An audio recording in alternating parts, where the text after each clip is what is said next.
하루 한 장 성경과 함께하는 가정 예배입니다. 다 같이 사도신경을 신앙 고백하심으로 예배를 시작하겠습니다. 전능하사 천지를 만드신 하나님 아버지를 내가 믿사오며 그 외아들 우리 주 예수 그리스도를 믿사오니 이는 성령으로 잉태하사 동정녀 마리에게 나시고 본디오 필라도에게 고난을 받으사 십자가에 못 박혀 죽으시고 장사한 지 사흘 만에 죽은 자 가운데서 다시 살아나시며 하늘에 오르사 전능하신 하나님 우편에 앉아 계시다가 저리로서 산 자와 죽은 자를 심판하러 오시리라. 성령을 믿사오며 거룩한 공회와 성도가 서로 교통하는 것과 죄를 사하여 주시는 것과 몸이 다시 사는 것과 영원히 사는 것을 믿사옵나이다. 아멘. 찬송가 304장입니다.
읽고 묵상하도록 하겠습니다. 1절부터 11절까지는 예수님이 시험을 받으십니다.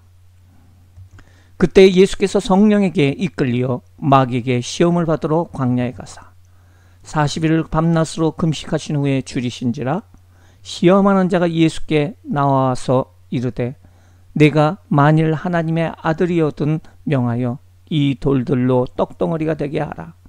예수께서 대답하여 이르시되 기록되었으되 사람이 떡으로만 살 것이 아니요 하나님의 입으로부터 나오는 모든 말씀으로 살 것이라 하였느니라 하시니 이에 마귀가 예수를 거룩한 성으로 데려다가 성전 꼭대기에 세우고 이르되 내가 만일 하나님의 아들이어든 뛰어내리라. 기록되었으되 그가 너를 위하여 그의 사자들을 명하시리니 그들이 너 손으로 너를 받들어 발이 돌에 부딪히지 않게 하리로다 하였느니라. 예수께서 이르시되 또 기록되었으되 주 너의 하나님을 시험하지 말라 하였느니라 하시니 마귀가 또 그를 데리고 지극히 높은 산으로 가서 천하 만국과 그 영광을 보여 이르되 만일 내게 엎드려 경배하면 이 모든 것을 내게 주리라. 이에 예수께서 말씀하시되 사탄아 물러가라. 기록되었으되 주 너의 하나님께 경배하고 다만 그를 섬기라 하였느니라. 이에 마귀는 예수를 떠나고 천사들이 나와서 수종드니라. 예수님의 시험은 세례를 받으신 후에 됩니다. 그리고 상태는 40일 동안 금식을 합니다. 인도하시는 분은 누구예요? 바로 성령님이십니다. 예수께서 성령에 이끌려 마귀에 이끌리는 것이 아니고 성령에 이끌려 마귀에게 시험을 당합니다. 40일 밤낮 금식 후에. 그렇습니다. 시험하는 자는 마귀입니다. 시험에 세 가지 내용이 있습니다. 광야에서, 성전 꼭대기에서, 높은 산에서. 첫 번째, 광야에서는 이 돌들로 떡덩어리가 되라고 말을 합니다. 예수님께서 줄이셨습니다. 그리고 돌들이 있는데 그 돌 가지고 하나님의 능력으로 떡덩어리가 되라고 말합니다. 논리가 맞죠? 배고프니까 하나님의 능력을 사용하라는 것이에요. 충분히 하나님의 아들이니까, 그리스도니까 그 모든 것을 행할 수 있다는 것입니다. 성전 꼭대기에 올라갑니다. 성전 꼭대기에서 하나님의 아들이거든 뛰어내리라는 거예요. 성전 꼭대기에서 뛰어내리면은 성전에 순례오던 사람들이 메시아가 왔다 하면서 그 예수님을 전부 경배할 겁니다. 그리고 하나님의 아들이니까 뛰어내릴 적에 하나님께서 다 보호해가지고 그 땅에 닿기 전에 다 천사들을 보내가지고 다 천천히 내려오게 만들어줄 거 아니냐. 그것을 보고 사람들이 메시아가 왔다라고 경배하게 될 것이다. 세 번째로 높은 산에 올라가가지고 모든 영화를 다 보여줘요. 이 모든 것을 다 보여줄 테니까, 너한테 줄 테니까 나한테 절 한 번만 하라는 거예요. 예수님께서 이 세상에 오신 것은 이 세상의 모든 권세를 이기기 위해서 오셨는데 다 주겠다는 거예요. 그러나 절을 한 번만 해라 라고 이야기를 하고 있습니다. 예수님은 반응하십니다. 어떻게 반응하십니까? 사람이 떡으로만 살 것이 아니요 하나님의 입으로 나온 모든 말씀으로 살 것이라는 거예요. 돌을 가지고 떡덩어리를 만드는 거, 이거 자체가 개인적인 이득이 아닌 하나님의 말씀대로 하나님의 공생에 하나님의 일을 위한 것이니까 내가 이 일을 이것에 넘어가지 않겠다는 거예요. 오직 하나님 말씀대로만 살겠다는 거예요. 내 유익을 위해서 살지 않겠다고 예수님께서는 고백합니다. 그리고 하나님의 아들이건 뛰어내리라 라고 얘기했을 때 하나님을 시험하지 말라는 것입니다. 그리고 엎드려 경배하라고 했을 때 오직 하나님에게만 경배하는데 그 하나님만을 경배하라는데 사탄아 물러가라는 거예요. 유혹하는 사탄아 물러가라고 말하고 있어요. 우리가 어떤 일을 할 수 있다고 마음대로 해서는 안 된다는 거예요. 예수님께서도 이 사탄의 유혹에 대해서 내가 할 수 있지? 이 돌 가지고 떡 만들 수 있지? 그냥 뛰어내려도 내가 그냥 천사들이 다 받쳐주지? 하면서 그 능력을 가졌다고 해가지고 어떤 일을 할 수 있다고 마음대로 행하시지 않으셨다는 거예요. 왜냐하면 모든 일을 할 적에 하나님만을 먼저 생각하였다는 거예요. 우리들도 모든 일을 할 적에, 모든 말을 할 적에 하나님 먼저 생각해야 될 줄 믿습니다. 12절서부터는 복음을 전파하시는 예수님의 모습이 나옵니다. 예수께서 요한이 잡혔음을 들으시고 갈릴리로 물러가셨다가 나사렛을 떠나 스불론과 납달리 지경 해변이 있는 가버나움에 가서 사시니 이는 선지자 이사야를 통하여 하신 말씀을 이루려 하심이라. 일렀을 때 스불론 땅과 납달리 땅과 요단강 저편 해변길과 이방의 갈릴리여, 흑암에 앉은 백성이 큰 빛을 보았고 사망의 땅과 그늘에 앉은 자들에게 빛이 비쳤도다 하였느니라. 이때부터 예수께서 비로소 전파하여 이르시되 회개하라, 천국이 가까이 왔느니라 하시니라. 18절입니다. 제자를 부르시는 예수님입니다. 갈릴리 해변에 다니시다가 두 형제 곧 베드로라는 시몬과 그의 형제 안드레가 바다에 금을 던지는 것을 보시니 그들은 어부라. 말씀하시되 나를 따라오라, 내가 너희를 사람을 낚는 어부가 되게 하리라 하시니 그들이 곧 그물을 버려두고 예수를 따르니라. 거기서 더 가시다가 다른 두 형제 곧 세베대의 아들 야고보와 그의 형제 요한이 그의 아버지 세베대와 함께 배에서 그물 깁는 것을 보시고 부르시니 그들이 곧 배와 아버지를 버려두고 예수님을 따르니라. 예수님의 사역입니다. 23절, 예수께서 온 갈릴리에 두루 다니사 그들의 회당에서 가르치시며 천국 복음을 전파하시며 백성들의 모든 병과 모든 약한 것을 고치시니 그의 소문이 온 수리아에 퍼진지라. 사람들이 모든 앓는 자 곧 각종 병에 걸려서 고통당하는 자, 귀신 들린 자, 간질하는 자, 중풍병자를 데려오니 그들을 고치시더라. 갈릴리와 데가볼리와 예루살렘과 유대와 요단강 건너편에서 수많은 무리가 따르니라. 오늘 지도가 나옵니다. 이 갈릴리 호수가 있고요, 요단강이 흐릅니다. 그리고 사해가 흘러요. 물이 헬몬 산에서 물이 내려와 가지고 갈릴리 호수가 이루어지고요, 그 갈릴리 호수가 넘쳐 가지고 요단강이 이루어지고요, 요단강이 끝에 가는 곳이 바로 사해라고 할 수가 있습니다. 예루살렘은 이쪽에 있습니다. 베들레헴은 이쪽에 있어요.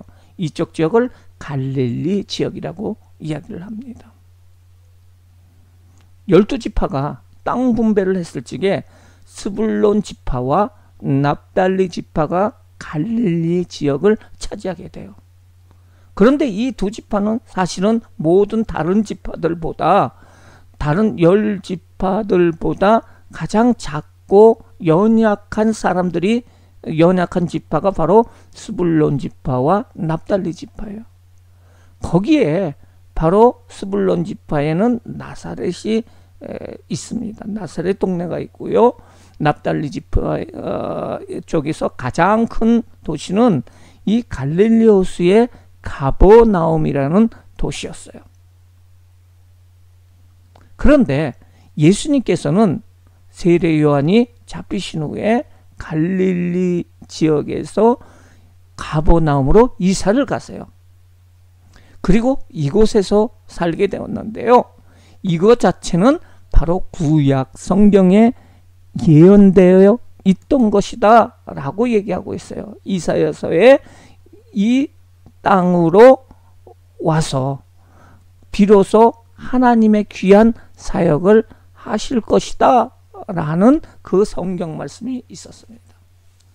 예수님께서 가버나움으로 오셔가지고 비로소 복음을 전파, 천국 복음을 전파하며 회개하라, 천국이 가까웠느니라고 외치기 시작을 하십니다.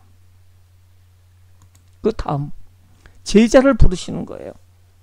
제자를 부르시는데요, 장소는 갈릴리 해변이었어요. 그리고 누구를 부르십니까? 베드로와 그의 형제 안드레입니다. 같은 형제입니다. 어떻게 부르세요? 나를 따라오라, 사람 낚는 어부가 되리라. 더 이상 고기 낚는 어부가 아니라 사람 낚는 어부가 되리라 라고 부르세요.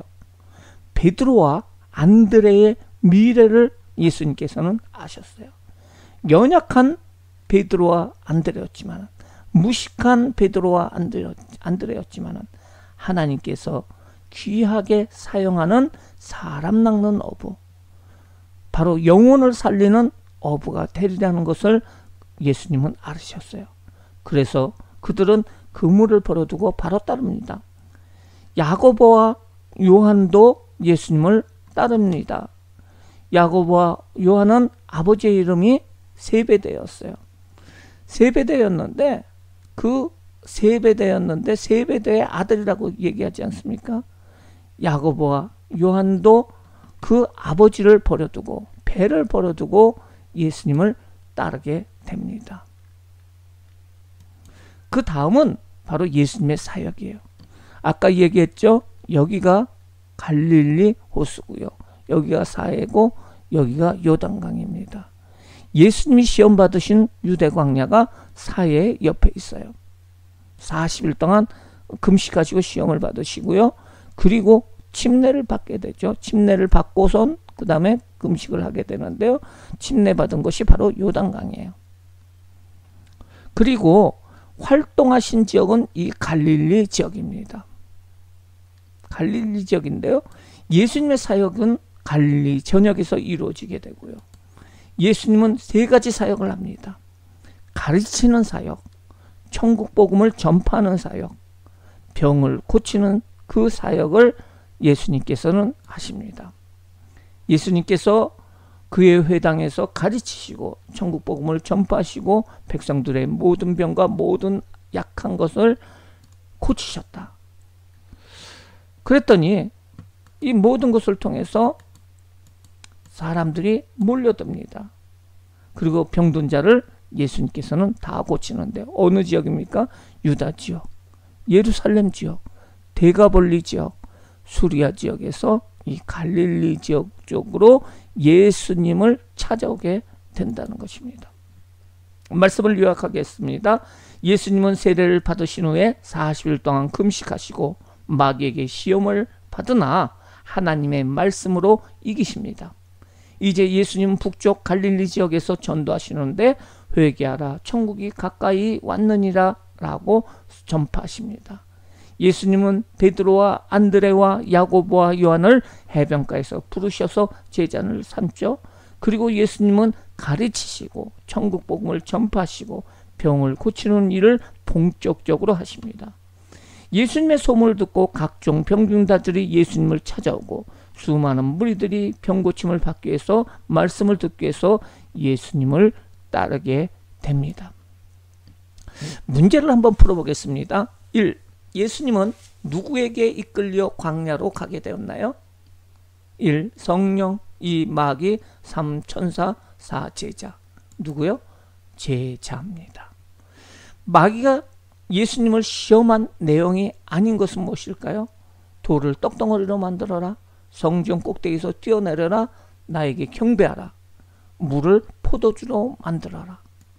물을 포도주로 만들어라는 것은 아니죠.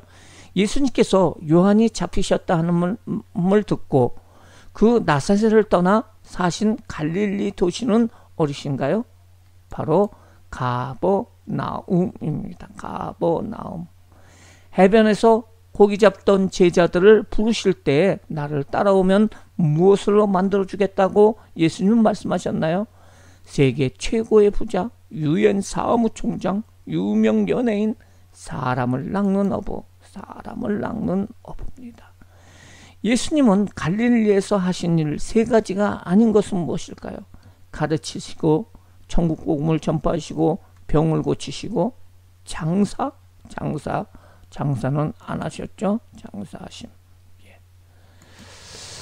묵상하기. 예수님의 제자들은 예수님께서 나를 따라오라고 하실 때 배와 아버지를 버려두고 예수님을 따릅니다. 그것은 예수님과 함께 일하는 일이 중요하기 때문에 그래요. 우리가 중요한 일이 무엇인가를 생각해야 돼요. 가장 중요한 일은 무엇일까? 공부하는 것도 중요합니다. 또한 일하는 것도 중요해요. 회사 다니는 것도 중요하고 장사하는 것도 중요하지만은 가장 중요한 것은 하나님께 예배 드리는 일입니다. 다짐하기. 나는 예수님의 제자들이 모든 것에 우선하여 예수님을 따른 것처럼 올 한 해 주일 예배를 빠지지 않고 드림으로 참된 예수님의 제자 되기를 결심합니다. 다짐하시기 바랍니다. 기도하겠습니다. 사랑의 하나님, 오늘 예수님께서 시험을 당하신 일과 제자들을 부르시고 하나님의 사역을 시작하신 모습을 보았습니다. 베드로와 안드레와 야고보와 요한이 예수님께서 부르실 때에 지체 없이 주님을 따르던 모습처럼 우리도 예수님을 따르게 하옵소서. 예수님을 따르는 제자는 성경 보고 기도하는 사람인 것을 우리는 알고 있어요. 매일매일 성경 한 장을 묵상하게 하옵시고 기도로 우리의 마음을 하나님께 구함으로 하나님과 늘 가까운 주님의 제자가 되게 하옵소서. 예수님의 이름으로 기도합니다. 아멘. 주기도문으로 예배를 마치겠어요. 하늘에 계신 우리 아버지여, 이름이 거룩히 여김을 받으시오며 나라가 임하옵시오며 뜻이 하늘에서 이루어진 것 같이 땅에서도 이루어지이다.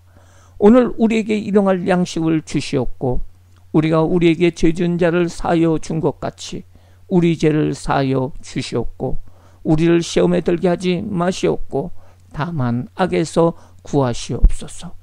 나라와 권세와 영광이 아버지께 영원히 있사옵나이다. 아멘.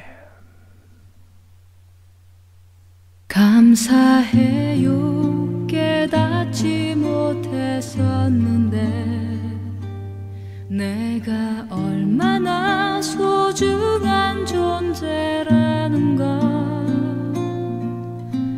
태초부터 지금까지 하나